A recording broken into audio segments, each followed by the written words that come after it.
multiply mo yun into 8 hours, papatak siya ng 9,233.4.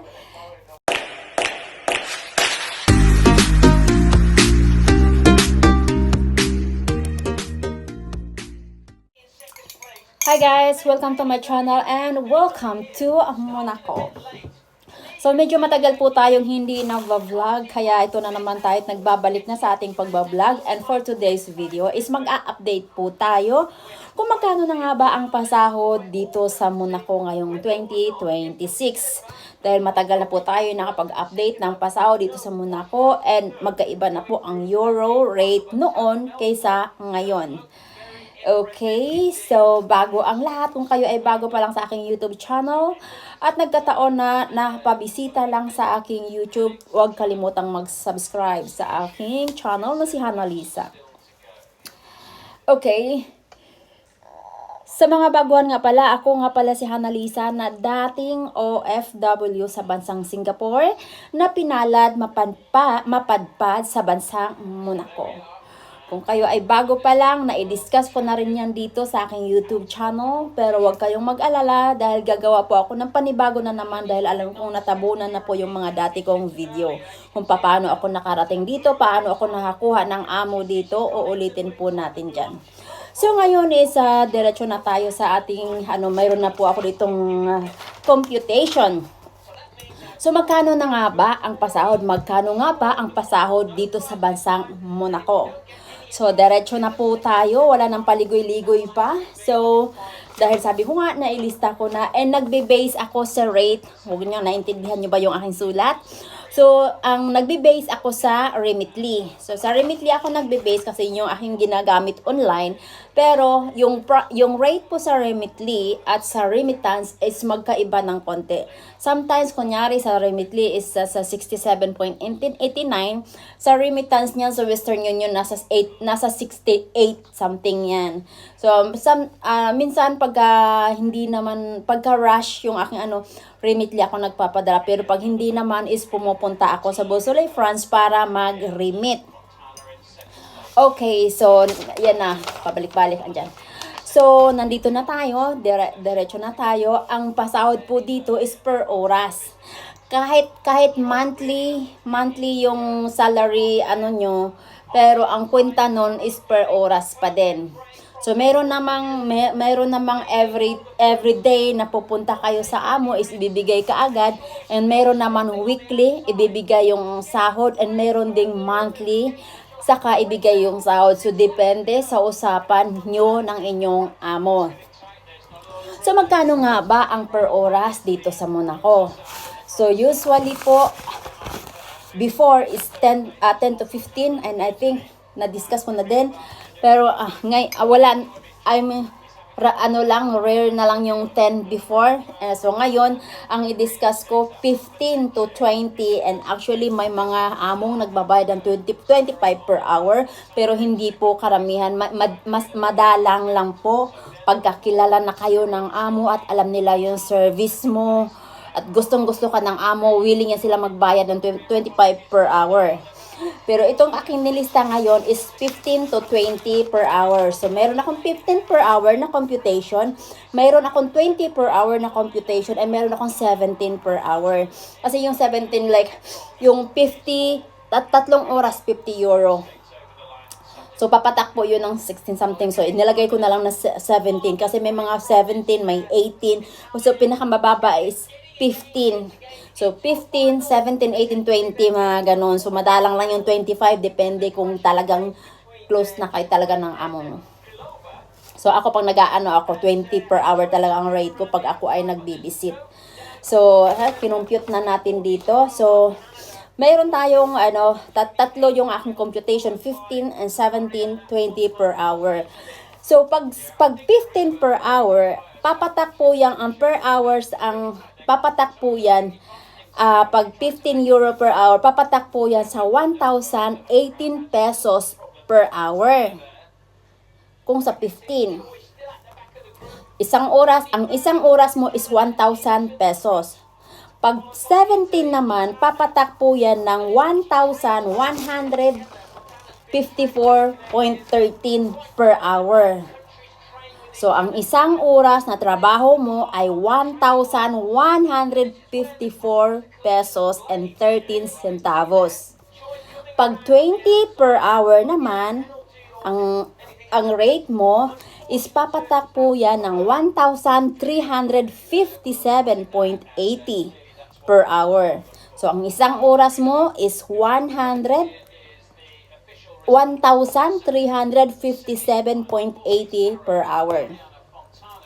So ngayon, yun po yung per oras na pinag-usapan natin. Per oras po yan. So yun yung rate mo per oras. Mayroong 1,018, mayroong 1,154, mayroong 1,357. So yung 1,018 is yun po yung 15 per hour. Yung 1,154.13 is 17 per hour. Yun namang 1,357 is yun po yung 20,000 per hour. Yun po yung 20 per hour. So, papatak siya ng 1,357 sa isang oras. Okay, so normally dito, ang usapan ng amo is, depende kung mayroon kang 3 hours per day, 6 hours per day, or 8 hours. But normally, ang kontrata dito is 8 hours talaga ang trabaho. Lalo na yung mga monthly o full-time. Okay. Yung kung sa 8 oras, so in one day, 8 hours na trabaho, ang papatak sa 8 oras, 'di ba? Ang isang oras natin doon sa 15 per hour. Ang isang oras is papatak ng 1,018.35. So sa 8 oras is papatak kayo ng 8,146. 8,146 sa 15 per hour in one day. So, in 8 hours yon. Kung ang charge mo naman is 17 euro per hour, papatak ka, ang isang araw mo, sa 8 hours lang yon, ang isang araw mo is 9,233.04 in one day. Kung ang rate mo naman ay 20,000 per hour, papatak ka ng 10,000 in one day. Ang one day mo is 10,862 per hour. So, yun po yung in one day. So, ngayon, sa isang araw mo, naka 8,000 ka, and then, magtatrabaho ka ng Monday until Friday for 5 days. So, yung 8,000 mo, so, nandun na, balik na naman tayo sa 15 per hour. Yung 15 per hour mo, so, ang isang araw mo is 8,146 pesos. I-multiply mo siya ng 5 days kasi magtatrabaho ka lang ng Monday to Friday. So, papatak yung isang linggo mo is papatak siya ng 40,734. O, nasundan nyo ba ako? Sa 15 per hour. So, ang isang oras mo, 1,018. Magtatrabaho ka ng 8 oras sa isang araw, 8 hours yon, papatak ng 8,146. And then, magtatrabaho ka naman, so in one day, ang rate mo ng one day is 8,146. In 1 week, Monday to Friday, papatak ka ng 4,734. 40,734 sa isang linggo mo lang yon. And then, ilang linggo mayroon ang isang buwan? So, ang isang linggo mo is 40,734. Imo-multiply mo yun ng 4 na linggo sa isang buwan. So, ang 40,734 mo, imo-multiply mo siya ng 4, papatak ka ng 195,523. So, yun lang po yung iyong 1 month sa 15 euro per hour. Ngayon, kung mayroon kang 17 euro per hour, so magkano yung iyong pag 17 euro per hour, ang papatak siya ng 1,154.13. Imo-multiply mo ng 8 hours, which is 9,233. And then, yung 8 hours mo, i-multiply mo siya ng 5 days. yung 8 hours mo is 1 day, 8 hours, 'di ba? I-multiply mo siya in 5 days dahil ikaw ay magtatrabaho ng 5 days. So mayroon kang 55,398 and then i-multiply mo yun ng 4 times kasi apat. So, yun, medyo naputo kasi napuno na po yung storage. Ayan, so kung 17, ulitin ko, kung 17 per hour ang rate mo, in 1 day, in 1 hour is, ang 1 hour mo is 1,154.13 centavos in 1 hour. Ngayon, in 1 day, magtatrabaho ka ng 8 hours, i-multiply mo yun into 8 hours, papatak siya ng 9,233.4, yun ay 8 hours lang. And then, i-multiply mo yun. So 8 hours is 1 day. Yun yung trabaho mo. So, in 8 hours, 1 day. So, magtatrabaho ka ng 5 araw sa isang linggo. So, i-multiply mo yung 9,233.04 into 5 days. Papatak siya ng 5,398.24 into 5 days, which is 1 week. Into 1 week, dahil magtatrabaho ka lang Monday to Friday. Ito yung ating computation from Monday to Friday. So, i-multiply mo yun ng 4 dahil 4 na linggo mayroon ang isang buwan. So, 9,233.4 times 5 kasi 5 days ang mayroon sa isang linggo. So, papatak siya ng 55,398.24. I-multiply mo siya ngayon ng 4 weeks. 4 weeks. So, papatak siya ng 221,592. 221,592. So, yun yung magiging monthly mo kung ang charge mo is 17 per hour. So, paano naman kung ang charge mo ay 20 euro per hour? So, again, ang pinag-usapan natin dito is by rate po yan, ha? By rate. And then, in example lang natin na nagtatrabaho ka ng 8 hours in 1 day. Ito po yung ating computation. Pero, kung kayo ay magtatrabaho pa ng more than that, is mas malaki po yung inyong kikitain. Pero, mas maraming pagod din sa katawan. Kaya, ingat-ingat. Okay, so nandito na, natapos na natin yung 15 per hour, 17 per hour. Dito naman tayo sa 20 euro per hour. Okay. Kung ang charge mo ay 20 euro per hour, ang isang oras mo papatak ng 1,357.80. So, ulitin ko, ang isang oras mo papatak ng 1,000 pesos, 357.80 centavo. Ngayon, yan yung isang oras mo. Sa isang araw, 8 oras kang magtrabaho.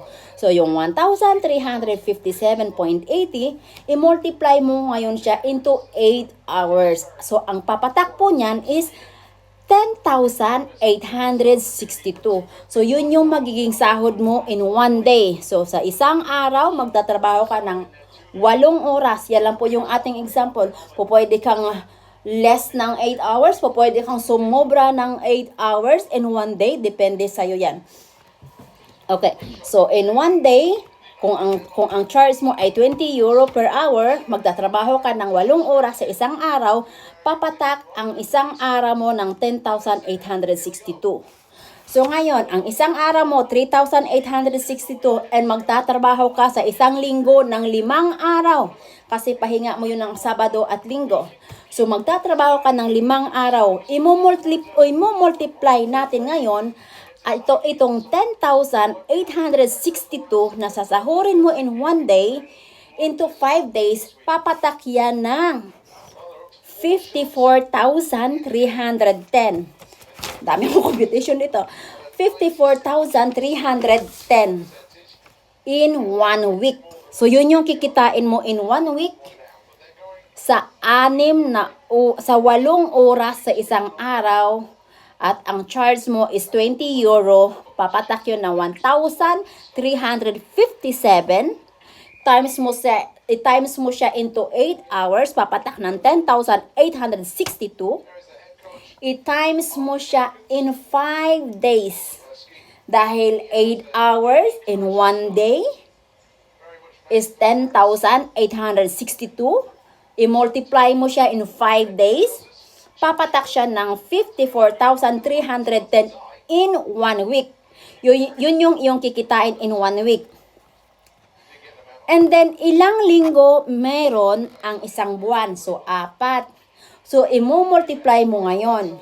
So, yung 54,000 mo, 310 is yun po yung iyong sasahurin in 1 week, i-multiply mo into 4 times dahil 4 na linggo mayroon ng isang buwan. So, hindi pa natin kasali, mayroong buwan na 5 linggo. So, ito ay 4 weeks lang ang ating kinuwenta. So, yung iyong 54,000, yung iyong 54,310, i-multiply mo siya ng 4 times dahil 4 na linggo, papatak po yan siya ng 260,688. So, yun po ang magiging sahod mo in 1 month kung ang iyong charge is 20 euro per hour. So, mayroon pa ako ditong computation kung is 6 days mo siya, pero masyadong mahaba na, kayo na lang ang bahalang komenta. Ulitin ko, kung 15 per hour, ang papatak siya ng 1,018 kada isang oras. Magtatrabaho ka ng 8 oras sa isang araw, babayaran per ora. Kung 17 per hours, papatak siya ng 1,154 times 0.13 centavos. Kung 20 per hour, papatak siya ng 1,357.80. Sundan nyo na lang yung aking computation kung magkano yung kikitain nyo kung magtatrabaho kayo ng 6 days or 8 days. Yung iba nga, nagtatrabaho pa ng 8 days. Kumbaga, nagtatrabaho sila pati Sabado at Linggo, tinatrabaho pa nila yan. Pero ako talaga hanggang Friday lang talaga kung may mga extra. Hanggang Friday lang talaga ako dahil yung Sabado is pahinga ko, yung Linggo is simbahan. So yun yung aking pero dati todo kuskus din ako. Pero after nung nasunugan ako, nalindol ako, kaya parang relax na lang muna. Nasunugan kami sa Cebu. And nasunugan ako sa Malabon, yung aking bahay sa Malabon, Manila, sa Cebu. So, ngayon talagang nilalaan ko yung Sabado at Linggo is para sa akin, para sa sarili ko yon. Yung Sabado, pahinga, yung Linggo, simbahan. Gala and then simbahan. So, yun lang. Sundan nyo yung aking computation kung paano nyo makuha yung sasahurin. So, suma total po, aabot po ng 200,000 o mas higit pa yung sasahurin mo, depende sa sipag mo, depende sa makuha mong amo. So, yun lang muna kasi medyo matagal at mahaba na po yung ating video. So, see you next time na lang. Maraming salamat.